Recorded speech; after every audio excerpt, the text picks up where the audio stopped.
दोस्तों, खबरें ऐसी जो सिर्फ खबर नहीं बल्कि आपके दिल की धड़कन बढ़ा दे। कहीं बिहार में नौजवान न्याय की लड़ाई लड़ रहे हैं, कहीं प्रधानमंत्री मोदी ने अडानी को करोड़ों का तोहफा दिया है, तो कहीं मणिपुर की सड़कों पर फिर आग और आंसू बह रहे हैं। और इसी बीच राहुल गांधी का बीजेपी पर सीधा वार कि वोट चोर। आइए देखिए गर्मा गर्म सनसनीखेज और सियासत की असली तस्वीर सिर्फ सियासी अड्डा पर। मैं हूं आपका दोस्त जिया खान।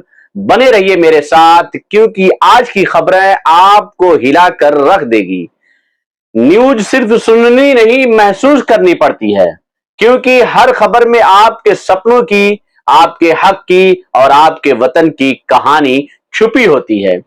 आज की 5 बड़ी खबरें: बिहार, अडानी, मोदी डील, मणिपुर की आग, चीन की धमकी और राहुल गांधी का वार।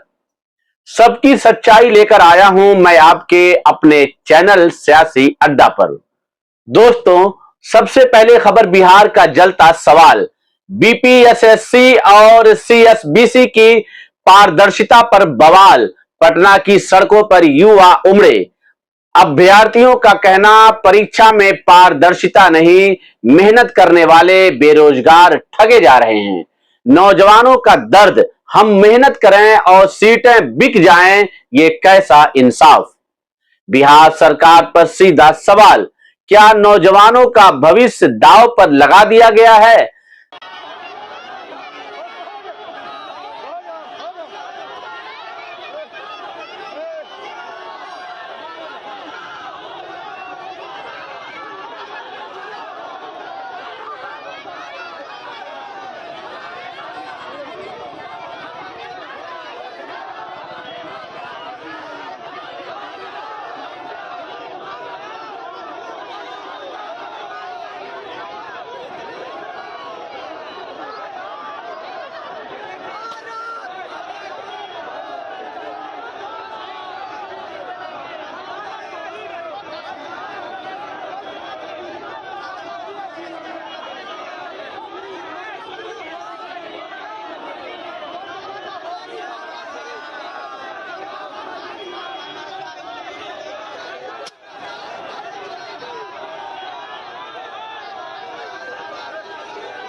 दूसरी खबर यह है कि कांग्रेस के नेता पवन खेड़ा ने कहा कि मोदी और अडानी की डील 10 लाख पेड़ यानी 1050 एकड़ जमीन और ₹1 का खेल। भागलपुर पीरपैंती, मोदी सरकार ने अडानी को 33 साल के लिए सिर्फ ₹1 सालाना किराया देकर पावर प्लांट की सौगात। सवाल उठता है कि क्या वाकई ये जनता के विकास के लिए है या अडानी की जेब भरने के लिए है। 10 लाख पेड़ काटने की इजाजत, क्या पर्यावरण की कीमत पर विकास। विपक्ष का वार, देश का राष्ट्र सेठ सिर्फ एक अडानी। 10 लाख पेड़, 1050 एकड़ जमीन। आपको विश्वास भी नहीं होगा, आपको लगेगा नींद में सपना देख रहे हो। 1050 एकड़ जमीन, 10 लाख आम, लीची, सागवान के पेड़। भागलपुर के पीरपैंती में 1 रुपए प्रति वर्ष 33 सालों के लिए गौतम अडानी को दे। 1 रुपए में 1050 एकड़ जमीन, भागलपुर में ग्रामीणों की, किसानों की जमीन गौतम अडानी जी को 1 रुपए में, साल का 1 रुपया 33 साल के लिए दे दे। पावर प्लांट लगाना, यह आपने देखा कैसे किसान रो रहे हैं। प्रधानमंत्री जब बिहार जा रहे हैं तो कुछ किसानों को, कुछ ग्रामीणों को बंद कर दिया, नजरबंद कर दिया, घर में बंद कर दिया कि कहीं बाहर आकर प्रोटेस्ट न कर। यह आज हो रहा है, प्रधानमंत्री वहां जा रहे हैं और आज ये हो रहा है। और यह बिहार अकेला नहीं है। इससे पहले महाराष्ट्र में जब चुनाव हुए तो पावर प्लांट, बड़ा पावर का प्रोजेक्ट गौतम अडानी को दिया, धारवी दिया। गोड्डा, झारखंड में जो पावर प्रोजेक्ट इनको मिला, वो भी उस चुनाव के जस्ट पहले मिला जिस चुनाव में बीजेपी हारी, झारखंड। छत्तीसगढ़ 2013, बड़ा हसदेव अरण्य, आपने सुना है, बार बार चलता है सोशल मीडिया, बड़ा प्रोजेक्ट। छत्तीसगढ़ में 2013 के चुनाव से पहले गौतम अडानी को दे। एक लंबी लिस्ट है, मैं तो आपको 4 उदाहरण दिए। ये लंबी लिस्ट है कि जब चुनाव आते हैं और बीजेपी को लगता है शायद हार जाए, शायद वोट चोरी में सफल ना हो पाए, तो चलो गौतम भाई को जल्दी जल्दी दे दें, जाते जाते कुछ सौगात दे जाए, और अगर जीत जाएंगे तो फिर सौगात डबल कर देंगे। दोस्तों, तीसरी खबर यह है कि मणिपुर फिर जल उठा। मोदी दौरे के बाद हिंसा, चूड़ाचांदपुर में बैनर और कटआउट फाड़ने पर 2 युवकों की गिरफ्तारी। भीड़ का पुलिस थाने का घेराव, पथराव, हालात तनावपूर्ण। सवाल, क्या मोदी के दौरे से शांति आई या और ज्यादा आग लगी। मणिपुर महीनों से जल रहा है, महिलाएं सुरक्षित नहीं, नौजवान गुस्से में है, लेकिन केंद्र सरकार की चुप्पी अभी भी जारी। दोस्तों, चौथी खबर यह है कि चीन की सख्त चेतावनी, रूस, ताइवान और साउथ चाइना सी का मसला। चीन बोला, अगर अमेरिका ने दबाव डाला और नाटो ने रूसी तेल पर टैरिफ लगाया तो बीजिंग कड़े कदम उठाएगा। साथ ही ताइवान पर अलगाववादी ताकतों को सपोर्ट बंद करने की चेतावनी। सवाल, भारत जैसी ताकत कहां खड़ी है, अमेरिका के साथ या अपने हितों के साथ। दोस्तों, खबर 5वां तो बहुत ही जबरदस्त खबर है, जो राहुल गांधी का सीधा वार। यह है कि बीजेपी वोट चोर है। राहुल गांधी बोले कि पूरा देश जान चुका है कि बीजेपी वोट चोर है। सवाल यह है, क्या वाकई चुनावी सिस्टम भरोसेमंद है। विपक्ष का कहना कि ईवीएम पर भरोसा कैसे करें जब जनता का वोट कहीं और जाकर गिनती में दिखे। मोदी सरकार पर सीधा वार, लोकतंत्र खतरे में।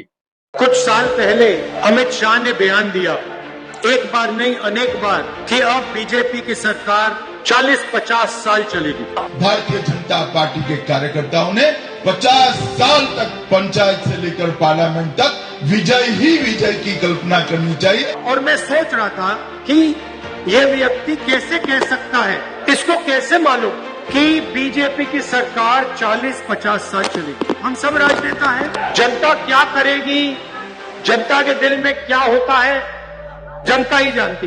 तो ऐसा बयान देना कि अब हमारी सरकार 40-50 साल चलेगी, ये अजीब सा बयान है। और उस टाइम मैंने सोचा था कि इसको कैसे मालूम कि 40-50 साल के लिए सरकार चलेगी, और अब सच्चाई पूरे देश के सामने आ गई है। वो ये बात इसलिए कह सकते हैं कि वो वोट चोरी करते हैं। दोस्तों, ये खबरें सिर्फ सुर्खियां नहीं, ये आपके हक की आवाज है। अगर आप चाहते हैं कि आवाज और बुलंद हो तो लाइक, शेयर और सब्सक्राइब जरूर कीजिए। आपका हर क्लिक इस सच्चाई की लड़ाई में हमारा हौसला बढ़ाता है। तो आइए मिलकर इस कारवां को आगे बढ़ाएं। सियासत की आग से लेकर बेरोजगारी की चीख तक, कारपोरेट खेल से लेकर मणिपुर की आंसुओं भरी रात तक, आज आपने सुना वो सच जिसे छुपाने की कोशिश की जाती है। याद रखिए, सियासत सिर्फ कुर्सी की नहीं बल्कि आपके कल की भी है। मैं हूं आपका दोस्त जिया। फिर मिलेंगे अगली खबरों में। तब तक के लिए खुदा हाफिज और सलामत रहिए। ये है सियासी अड्डा, जो हर खबर पर सबसे तेज नजर, जहां सच्चाई सबसे बड़ी खबर है। शुक्रिया।